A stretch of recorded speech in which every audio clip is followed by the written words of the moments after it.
Be sure to cook.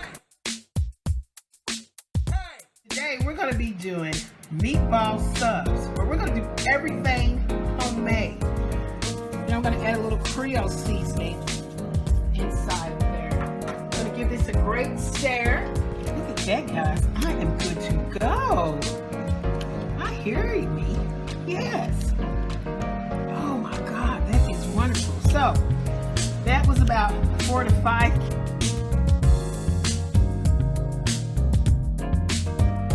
Come back. Bye.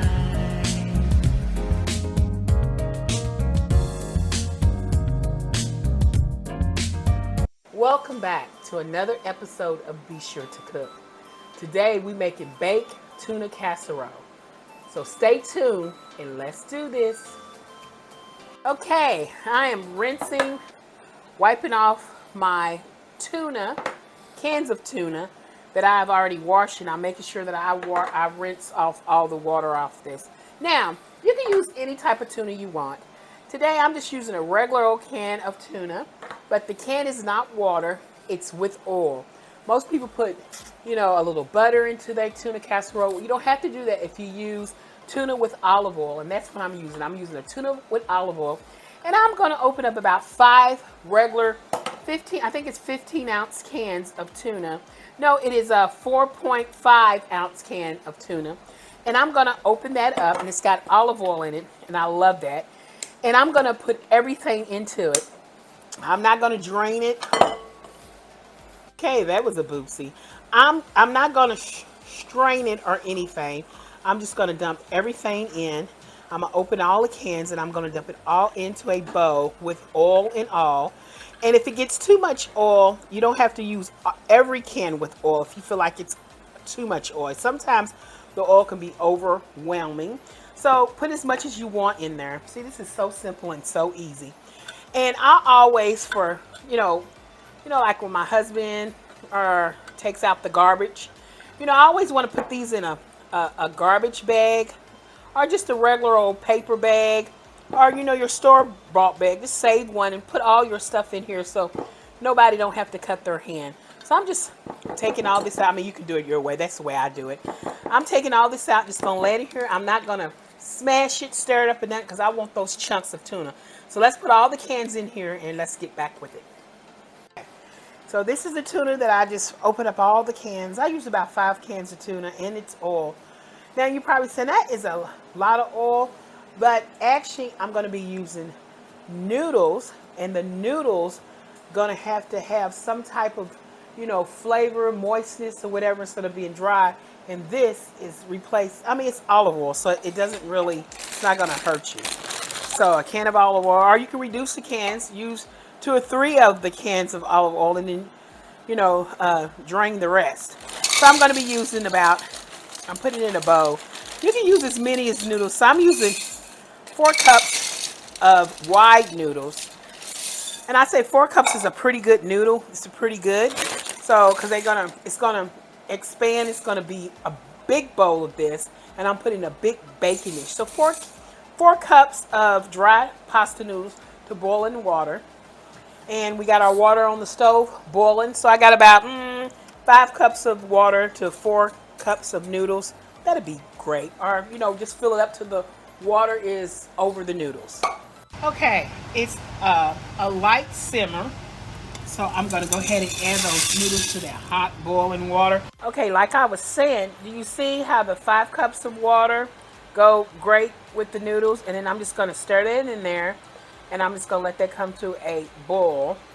And I'm not going to let these boil until they're completely cooked. I just want them translucent. And then we're going to take those out. We're going to mix everything together. And we're going to put it. In the meantime, let's make a crumble. Okay, I've got 2 cups of unsweetened corn flakes. You can use any cups you want. And to put out my frustration, I'm just going to crunch up these corn flakes. And I want to crunch them up fairly small. Or you can get something that you can do with that. Or you can get a food processor and just grind these suckers up. You can do that too. Or you could just take out some frustration if you have it. I do.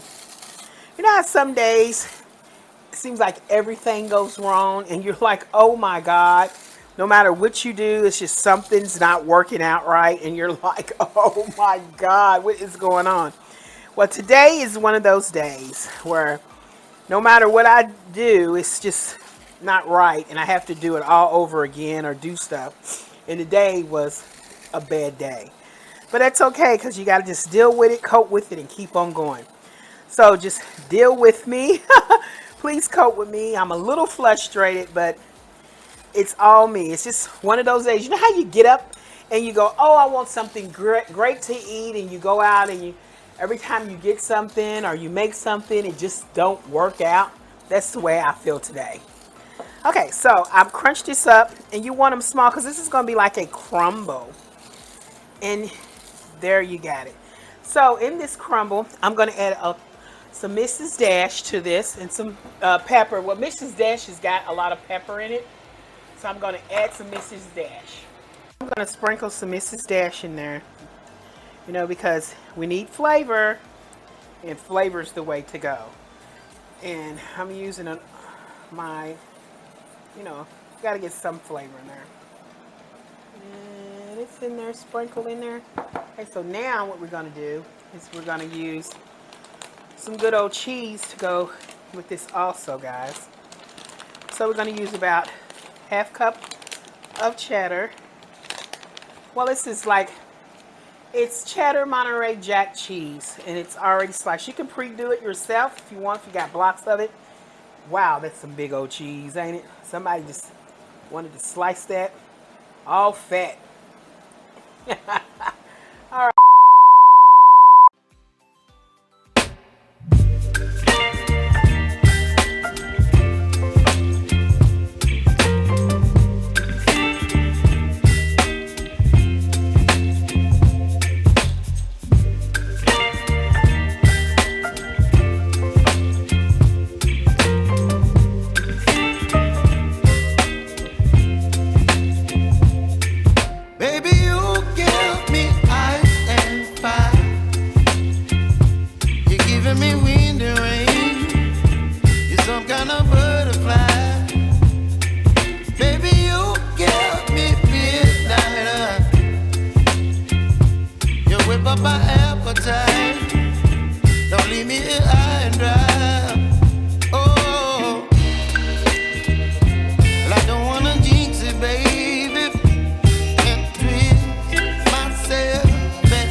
Baby, you give me midnight.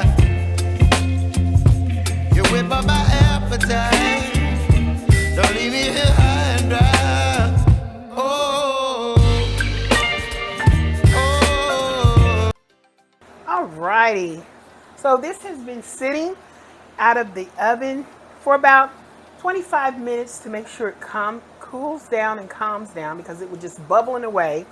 It's beautiful. There's our crumb toppling. I've got a little dish. I'm going to go ahead and dig down in here. Oh my God. It's still creamy. It's not dried out. Can you tell? Look at that. Look at the creaminess of that. Look at the creaminess of that. So, nice sample of creamy tuna casserole with a crumb topping on it. It's delicious. It's good, and you can make it for your family, which you see I did. I made a lot for my family. So I hope you enjoy this. Like I said, when you're mixing it with your mix, with the soup mixes and all the stuff that you need, and it gets a little dry, just add a couple tablespoons of milk and keep stirring until it loosens up. There you have it. Love you all, guys. I hope you come back so we can make more shows.